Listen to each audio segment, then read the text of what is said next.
तो इंडिया में जैसा कि आपने देखा होगा कि इंडिया में बेरोजगारी बहुत ही ज़्यादा बढ़ चुकी है। इंडिया में हर 3 में से 1 इंसान बेरोजगार है और जो लोग पढ़े लिखे हैं उनमें बेरोजगारी दर जो है वो और भी ज़्यादा है। और जो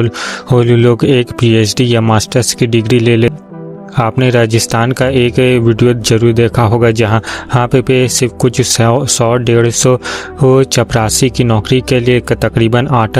हज़ार हर ग्रेजुएट और PhD ग्रेजुएट आज आ गए थे एक छोटी सी जॉब के लिए। तो आज हम लोग जानते हैं कि आखिर इंडिया की जॉब्स को कौन खा गया और किसके वजह से इंडिया में जॉब्स जो है वो नीचे गिरती गई और लगभग हर व्यक्ति को देश में जॉब लेना बहुत ही ज़्यादा मुश्किल होते जा रहा है। और जिसको जो अब मिल भी रही है उसे इतनी ज़्यादा घंटों तक काम करना पड़ रहा है कि उसे अपनी जॉब भी एक हेल जैसी लगने लगी है। और साथ में हम लोग ये भी जानेंगे कि आखिर अगर आप जॉब नहीं करना चाहते हो तो फिर आपके लिए क्या दूसरा ऑप्शन हो सकता है खुद की एक इनकम सोर्स को बनाना। तो सबसे पहले इसमें हम गवर्नमेंट की ही फटकार लगाते हैं। जो मोदी गवर्नमेंट है उसने हर साल 2 करोड़ रोजगार देने का वादा किया था, लेकिन यहाँ पे एम्प्लॉयमेंट बढ़ना तो दूर की बात बल्कि 10 सालों में भारत में रोजगार और भी ज़्यादा नीचे गिर गया है। एग्जाम्पल के लिए अगर मैन्युफैक्चरिंग सेक्टर का ले तो 2014 के टाइम में इंडिया में 5.5 करोड़ मैन्युफैक्चरिंग जॉब्स हुआ करते थे और अभी के टाइम में ये गिर करके 3.3 करोड़ से भी नीचे चले गए हैं। मतलब कि ये रोजगार देश में बढ़ा तो नहीं, 2 करोड़ नौकरियां हर साल तो मिली नहीं, ऊपर से जो नौकरियां थी भी वो नौकरियां भी नीचे गिरती गई। और यहाँ पे अगर हम मीडिया का स्टैंड्स देखें तो मीडिया तो खैर कभी देश में बेरोजगारी के ऊपर बात करेगी नहीं, क्योंकि अगर बेरोजगारी के ऊपर मीडिया बात करेगी तो उनको जो बीजेपी से धनराशि मिल रही है वो धनराशि मिलना बंद हो जाएगी। इसलिए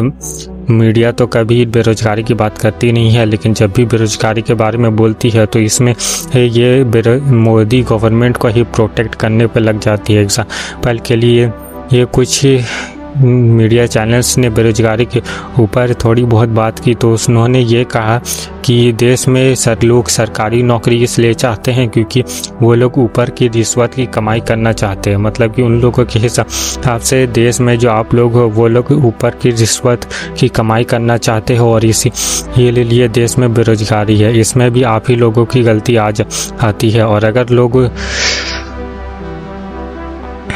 और इसके बाद फिर हम कुछ कंपनीज़ के बारे में जानते हैं कि आखिर कैसे देश भर में जो कंपनीज़ है वो अपने ले-ऑफ्स को करती जा रही है और अपने वर्कर्स से ज़्यादा काम कराने लग रही है, जिसमें ये कंपनीज़ खूब ज़्यादा प्रॉफिट भी कमा रही है इंडिया में। जैसे कि TCS कंपनीज़ का एग्जांपल लेते हैं जिसमें तकरीबन 2,50,000 के करीब एम्प्लॉइज़ हैं, लेकिन TCS कंपनी जो है वो हर साल ज़्यादा से ज़्यादा प्रॉफिट्स करते जा रही है। मतलब कि TCS कंपनीज़ का जो प्रॉफिट है वो लगातार बढ़ते जा रहा है, लेकिन TCS कंपनीज़ अपने जो काम करने वाले वर्कर्स है उनको और भी ज़्यादा कट करते जा रही है और जो वर्कर एग्जिस्ट कर रहे हैं उनको भी बहुत ही ज़्यादा काम करवा रही है। पेप्सी और कोका कोला और एक अमेज़ॉन कंपनी है जिसने तकरीबन 9,000 लोगों को भी जॉब से निकाला था और जो एग्जिस्टिंग वर्कर्स थे उनके ऊपर सारा लोड डाल दिया था काम करने का। साथ में ओला और भी अलग बड़े बिग जायंट कंपनीज है जिनका प्रॉफिट नेटवर्क तो हर साल बस बढ़ता ही जा रहा है, लेकिन जो लोग उनके कंपनीज में काम करते हैं उन लोगों का नंबर लगातार देश में कम होते जा रहा है। बड़ी कंपनीज जैसे जैसे बड़ी होती जा रही है वैसे वैसे अपने अंडर काम करने वाले लोगों के नंबर्स को कम करते जा रही है।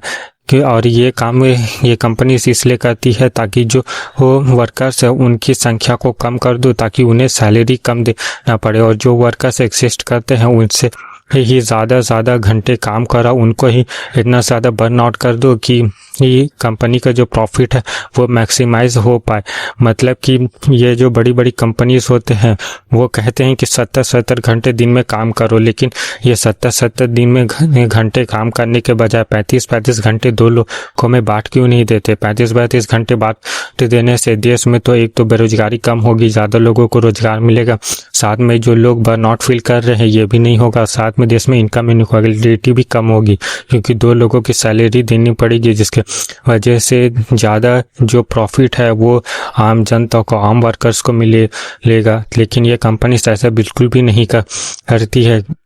ये कंपनीज बल्कि और भी ज़्यादा लोगों को नौकरी से निकाल देती है, और जो लोग काम करते हैं वो भी मजबूरी में इसलिए काम करते हैं क्योंकि देश में ऑलरेडी बेरोजगारी बहुत ही ज़्यादा हाई हो चुकी है। तो आज की इस वीडियो में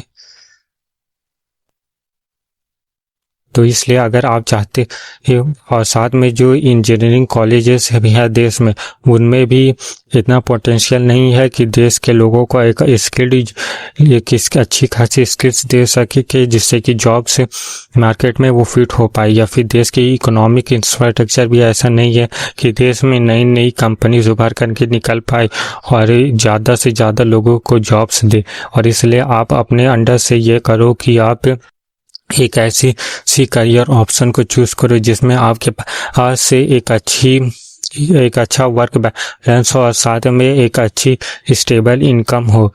तो आज की इस वीडियो में इतना ही, और वीडियो पसंद आई हो तो आज की ये वीडियो पसंद आई है कि नहीं, नीचे कमेंट्स में ज़रूर बताएं, और वीडियो को भी लाइक करें, चैनल को भी सब्सक्राइब कर दें। मिलता हूँ नेक्स्ट वीडियो में, तब तक के लिए गुड बाय।